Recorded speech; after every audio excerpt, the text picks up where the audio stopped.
You're listening to World Class from the Freeman Spogli Institute for International Studies at Stanford University. We bring expertise on international affairs from Stanford's campus straight to you. I'm Michael McFaul, host of World Class and director of the Freeman Spogli Institute. Back in May, Alex Stamos, the former chief security officer at Facebook and current research scholar at the Cyber Policy Center here at FSI, joined me on World Class to discuss the Mueller report and the Russian disinformation campaign which was carried out in the run-up to the 2016 U.S. presidential election. Alex was intimately involved in following and dealing with those events. Alex and I want to continue the conversation now, which is not just to talk about what has happened, but maybe what prescriptively should be done in order for it not to happen again. We collaborated on a report called Securing American Elections, Prescriptions for Enhancing the Integrity and Independence of the 2020 U.S. presidential election and beyond. So I think we'll dig into a little bit of that, but I think we're just going to go wherever Alex wants us to go. Alex, thanks again for joining the podcast. Yeah, thanks for having me on again, Mike. Glad to be here. So let's start with the report first that we collaborated on and with America, but let's also talk a little bit about what you've been watching going on with respect to Hong Kong and the Chinese, because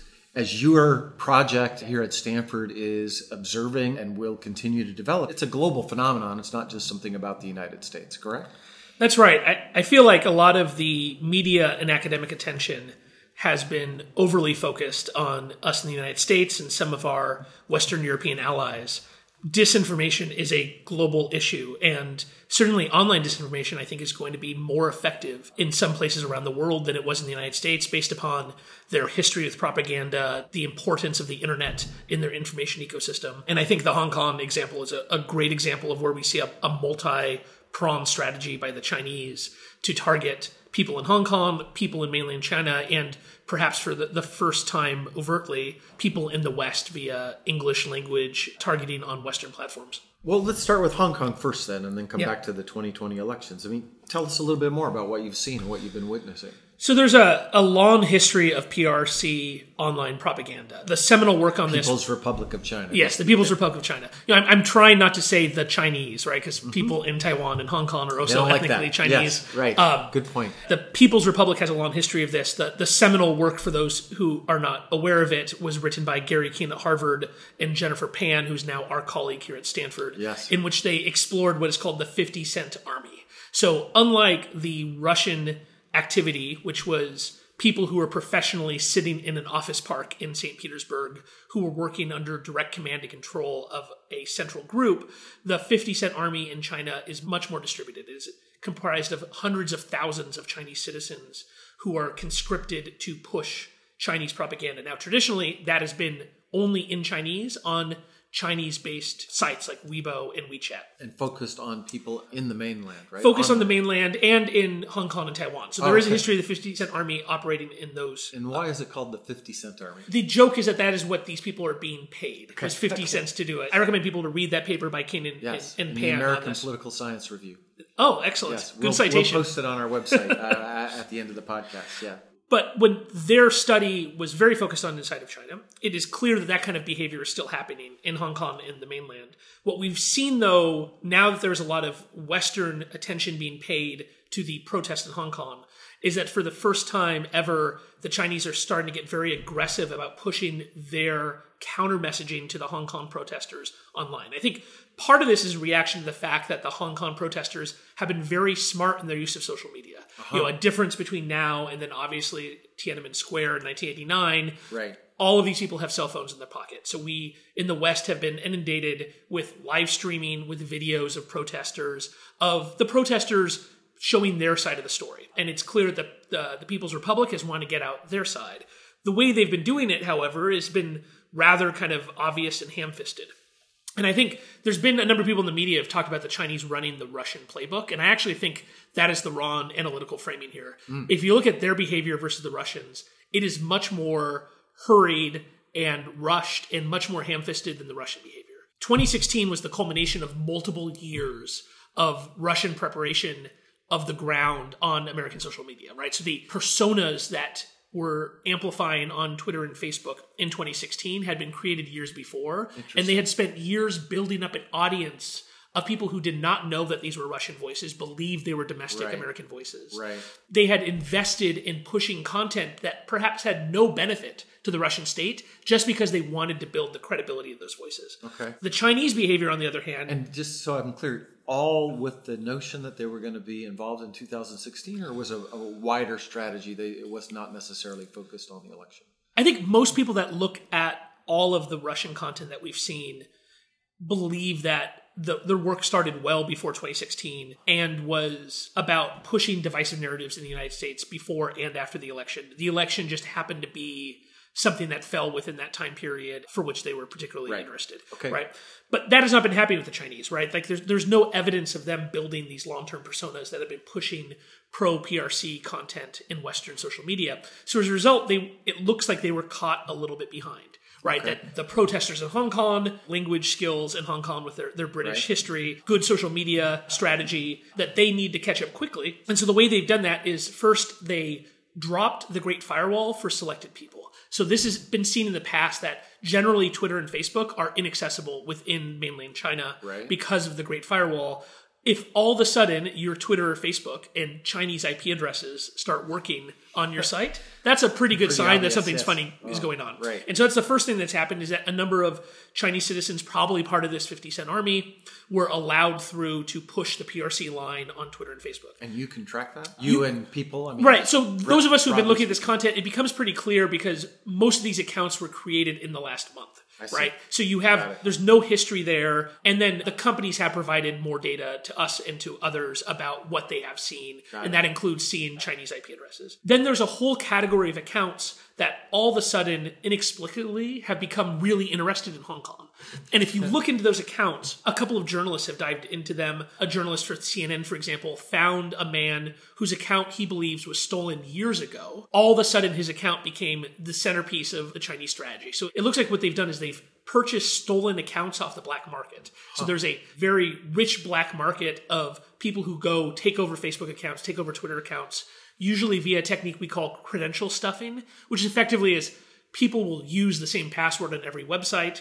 They lose it in one place, and then it works on Twitter or Facebook. I see. So these people go and they steal a bunch of Twitter accounts, and then they sell them generally for spam.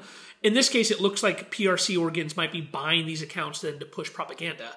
And so what this looks like is you might have an account that has been silent for months, and before 6 months ago talked about random things, and then all of a sudden, every 15 minutes, they're posting something about how the protesters in Hong Kong are really terrorists, right? Not very subtle. Right. So again, back to the theme, probably much less effective than the Russian campaign, in that almost every American journalist, everybody who commentators has been talking about Hong Kong who's been inundated with these comments, I have not seen a single one of them interact with these comments in a way that implies that they think it's a legitimate viewer. In fact, Twitter is full of screenshots of super obvious PRC propaganda. Which was not true when the Russians were there. Not true with the Russians, I can speak firsthand because I interacted with one of them, and it was recorded in the Mueller report. I didn't know that at the time. Oh yes, congratulations on making it. Both of us are in the Mueller report. It's a lot of fun to be in that document. Yeah, clearly, if the Russians were this ham-fisted, somebody during the 2016 election would have pointed out this is clearly Russian propaganda because they had done their homework. Right. And so it's a real interesting question of what does this reflect about Chinese priorities? Have they not been building up their capabilities in the West because they've been so focused domestically, and how are they going to react to this? Because certainly on cyber capabilities, the Chinese are incredibly good, right? In many ways, probably better than the Russians, much more subtle in their application of cyber capabilities. So for them to stay this kind of immature in this area, I think is highly unlikely. Right. Well, let's talk a little bit about some of the things that companies did in response to it. And are there lessons there for what they might or should do in 2020 here in the United States? Yeah, so the big difference between now, 2019, and 2016 is that the major companies, Google, Facebook, Twitter, all have dedicated teams whose job it is to find propaganda actors and shut them down. And they did not have that in 2016. Those did not exist. Right. Yeah, exactly. You were it. I was it. No, to be clear, this is a failing of myself, right? So I had a threat intelligence team whose job it was to find governments doing bad things. We did not include in that definition propaganda. It was effectively nobody's job. Right.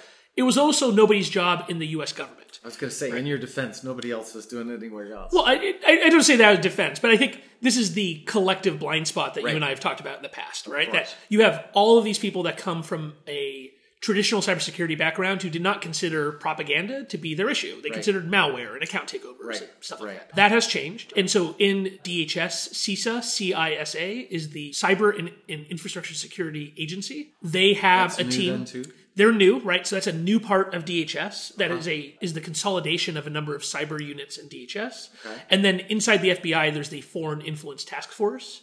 The Director of National Intelligence has somebody focused on election protection. And we just found out that NSA and Cyber Command have also created units that are focused on this kind of defensive work.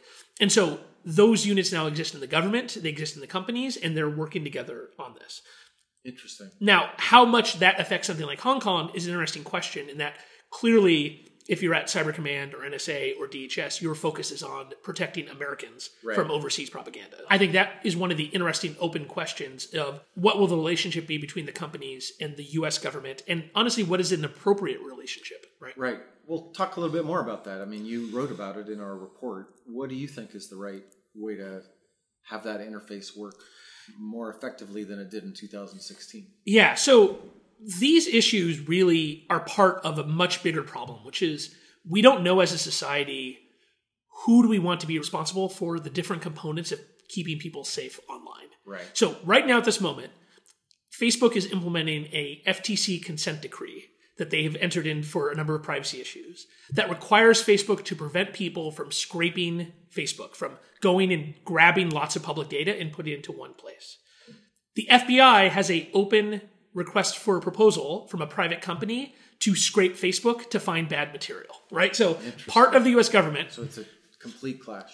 Complete clash, right? Like, and I think that's not like a huge deal at this. I think it's indicative of the overall problem, which is there are privacy and competition and data protection concerns that directly conflict with the safety and security concerns. Right. And we as a society haven't figured out how we're going to square those, right? So some of the things I think need to happen. One, the companies need to be much more aggressive about having a organization by which they can share information. So one of the good things that have been revealed from the Hong Kong action is that Facebook and Twitter cooperated on that action.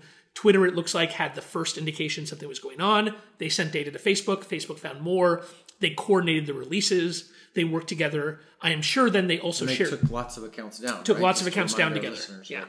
So that's great. And that's legal, right? They can coordinate like that? They can coordinate like that. There are rules around what information they can share. Right. But certainly the coordination and the sharing of metadata like IP addresses, and email addresses and such is allowed. What they don't have is there's not an organization that then makes that a constant occurrence. And such organizations exist for other industries. The financial services industry has one. The oil and gas industry has one. The healthcare companies have one. And what do those kind of groups do? Just explain it. The generic term for these groups is an ISAC or an ISAO. These are nonprofit organizations that have their own professional staff who are owned and operated and paid for by the constituent companies. And their job is to build standards and build technology that allows for information sharing. They also often represent the industry to policymakers and to law enforcement. And so like the nice thing about having an ISAC or ISAO is it's a one-stop shop for government agencies. So if you're the FBI and you want to tell the financial services industry about a potential risk,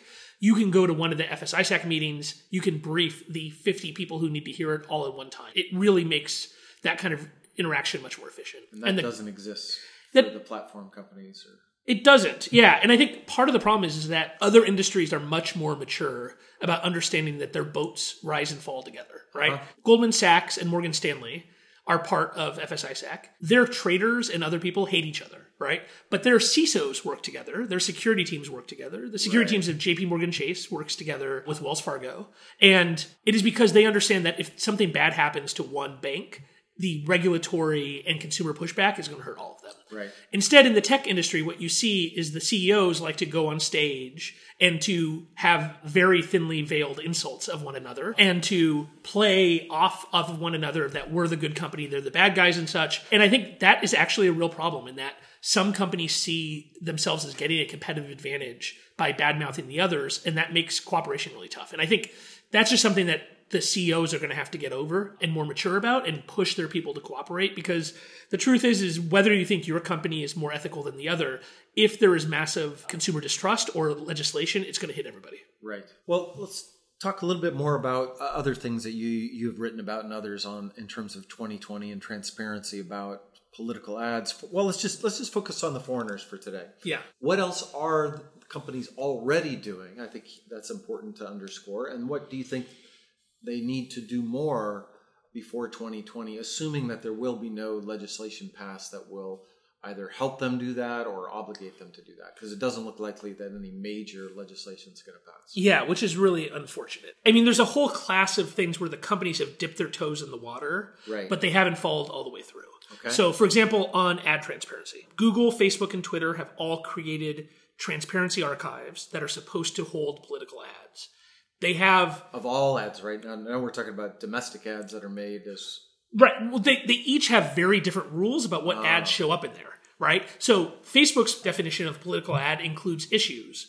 Google's and Twitter's are much tighter around actual elections. I didn't know that. Okay. And often these are only available for specific locations that they have rolled it out to, so they're not global. So, for example, if right now the Chinese are running ads in Hong Kong on Facebook, we cannot see them. They are not in this ad archive because Hong Kong is not counted as one of the countries for which it's required. So it is a good idea. Like, we need to have transparency of political advertising. Right. They need to go further through standardizing what information they have. They need to have more details around the targeting information, for example. They need to improve their APIs. A number of researchers have complained that it's difficult to technically interface with these systems, and they need to have a good standard. Like, the fact that Google and Facebook have very different standards of what is a political ad means that it's impossible to do good academic research because you are blinded. You can't say this is what's going on in these two companies when you have a completely different view of what it is. Right. The other issue is there's 1,000 companies in the internet advertising ecosystem,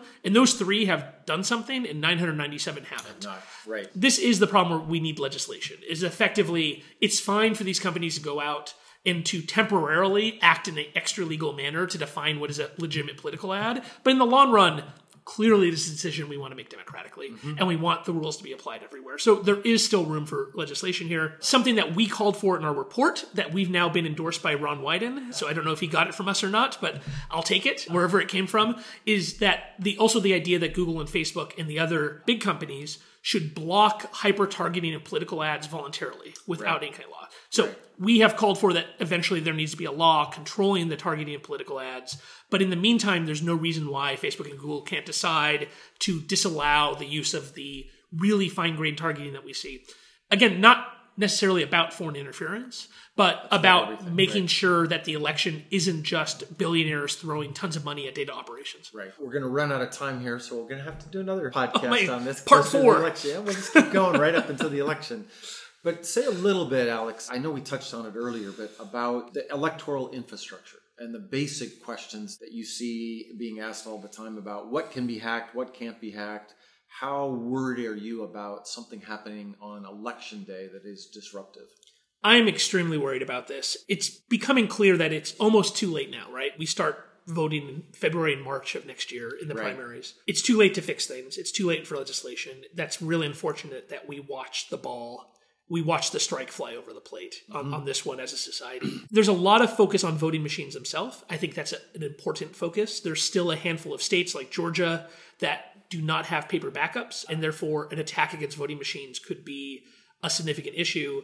But every single state has some kind of internet-connected infrastructure that is critical to voting happening, right? So you have the registration of voters, you have the purging of those rolls, the checking of those rolls against a variety of data sources. There's the organization day of, right? So most precincts are being run by volunteers. Right. They're either given a chunk of paper or a tablet that has voter information on it. Both those processes are dependent on computers. Right. Yeah. And so I think it would be very difficult to throw a U.S. election via hacking. To throw an election into chaos would be almost trivial. Right? The attacks against all of those different components. We have some examples of just accidents, right? In the midterm elections, there was a slight mess up of 100,000 people being misplaced on the voter rolls in Los Angeles. 100,000. 100,000. You called that slight. Well, yeah. So Los Angeles County, it turns out, is the largest voting district in the United States. Los Angeles County has more registered voters than, I believe, 42 of 50 states. Wow. Right? And so for them, it's a small percentage of registered voters there. It caused complete and total chaos in Los Angeles, right? Lines around the block in certain precincts, people having to vote on provisional ballots. Imagine that happening in cities across the country, including in swing states where people don't know what the outcome is going to be. That kind of chaos would lead to massive lawsuits. It would lead to appellate issues. It would lead to us exploring all the parts of the Constitution and Title III of the U.S. Code, which controls elections, that have never been explored before or haven't been explored since the 19th century. That's my real fear, is not that election's going to get thrown. It's that one of our adversaries is going to throw us into chaos. And there's good people working on this at DHS and such. There's good people working in a number of states. But the effort that we've put in collectively and the lack of legislation, I think, is a real problem. That sounds scary. Is there anything we at Stanford can do, that you, Alex Stamos, can do, that the Stanford Cyber Policy Center can do? We're going to try to continue to watch the disinformation side. Right. I think academics have an absolute responsibility to provide good advice to the media on what we're seeing and to provide good evidence-based analysis. Right. The other flip side of this is that everybody in the American political system is going to blame everybody else as being backed by the Russians or the Chinese or whatever. Exactly. And so there needs to be good, stable voices saying, let's wait for evidence before we call anybody a Russian plant, for example. On the election security side, there are some great academics who are doing research into the vulnerabilities themselves. I think right now, though, if we have a smooth election, it is due to the forbearance of our adversaries, right?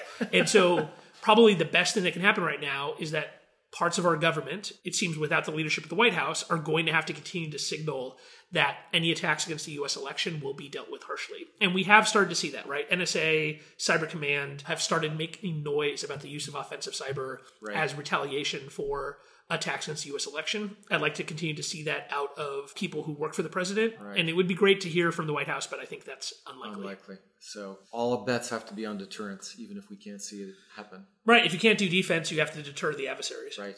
Well, I suspect this is not an issue that's going to go away, neither for Hong Kong or the United States or other parts of the world. So, Alex, we'll make sure we have you back on World Class. Yeah, thanks, Mike. I'm glad to be here. You've been listening to World Class from the Freeman Spokely Institute for International Studies at Stanford University. If you like this episode, please review us on Apple Podcasts. It helps new listeners find the show. And be sure to subscribe and to stay up to date on what's happening in the world and